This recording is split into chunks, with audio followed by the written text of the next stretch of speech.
est l'homme le plus riche du monde. La mère est générale 7 étoiles. Leur fils cependant, transporte des briques sur un chantier de construction depuis 20 ans. Quand les deux sont rentrés chez eux après avoir réussi et acquis la célébrité pour rendre visite à leur fils, ils se sont trouvés bien plus vieux l'un l'autre. Et le fils n'est pas avec l'autre parent. Quand ils ont vu une vidéo de leur fils au bord de la famine, ils se sont soudain rappelé qu'il y a 20 ans lors de leur divorce, ils avaient par inadvertance laissé leur fils à la porte du bureau des affaires civiles. Il s'est avéré qu'au moment du divorce, ils avaient tous les deux supposé que l'autre avait pris le fils. Après s'être libéré des contraintes familiales, l'homme a travaillé dur pour devenir la personne la plus riche du monde avec une valeur nette de centaines de milliards. La femme, par ses efforts, est devenue générale 7 étoiles en France. Ils pensaient à l'origine que leur fils menait une vie très confortable avec l'autre parent. Mais en rentrant à la maison, ils ont appris qu'il avait en réalité vécu misérablement pendant tout ce temps. Ils ont immédiatement ordonné à leurs subordonnés d'utiliser toutes les ressources disponibles pour retrouver leur fils. Ils ne savaient pas que leur fils était humilié à la fête de remise des diplômes de sa petite amie. Pendant 20 ans, le jeune homme avait gagné sa vie en portant des briques sur un chantier pendant 3 ans. Il avait économisé et fait des sacrifices chaque jour pour payer les études universitaires de sa petite amie.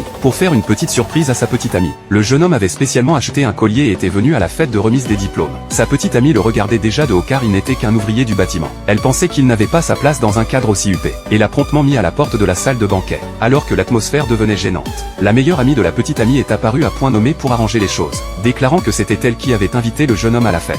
Elle avait eu l'intention d'inviter le jeune homme à célébrer ensemble. En entendant cela, la petite amie a recommencé à se moquer du jeune homme, affirmant qu'il était un ouvrier du bâtiment qui n'avait même pas fait d'études et ne méritait pas de fêter ça avec elle. Pour ne pas mettre sa petite amie en colère, le jeune homme n'a eu d'autre choix que de ramasser le collier et de partir abattu. Puis, sous les moqueries de la foule, la petite amie est montée sur scène pour prendre la parole. Elle a déclaré que ses réalisations actuelles étaient inséparables d'un homme, et que cet homme l'avait beaucoup aidé au cours des 5 dernières années. En entendant cela, le jeune homme a pensé qu'il était l'homme important auquel elle faisait référence, pensant que son rejet antérieur était censé être une surprise. Quand il s'est retourné, il a découvert que l'homme dont elle parlait n'était pas du tout lui, mais plutôt un riche héritier de seconde génération. En voyant sa petite amie se blottir contre le riche héritier, le jeune homme ne pouvait plus rester là sans rien faire et s'est avancé pour les arrêter, déclarant publiquement que lui et sa petite amie étaient en couple. Cependant, la petite amie a nié son affirmation, disant que le jeune homme n'avait fait que secrètement tomber amoureux d'elle. À ce stade, la mère de la petite amie a elle aussi commencé à humilier le jeune homme, déclarant qu'il n'était qu'un ouvrier du bâtiment et totalement indigne de sa fille, une élève brillante avec un doctorat. Voyant cela, la meilleure amie a estimé que le jeune homme était traité injustement. Après tout, ces dernières années,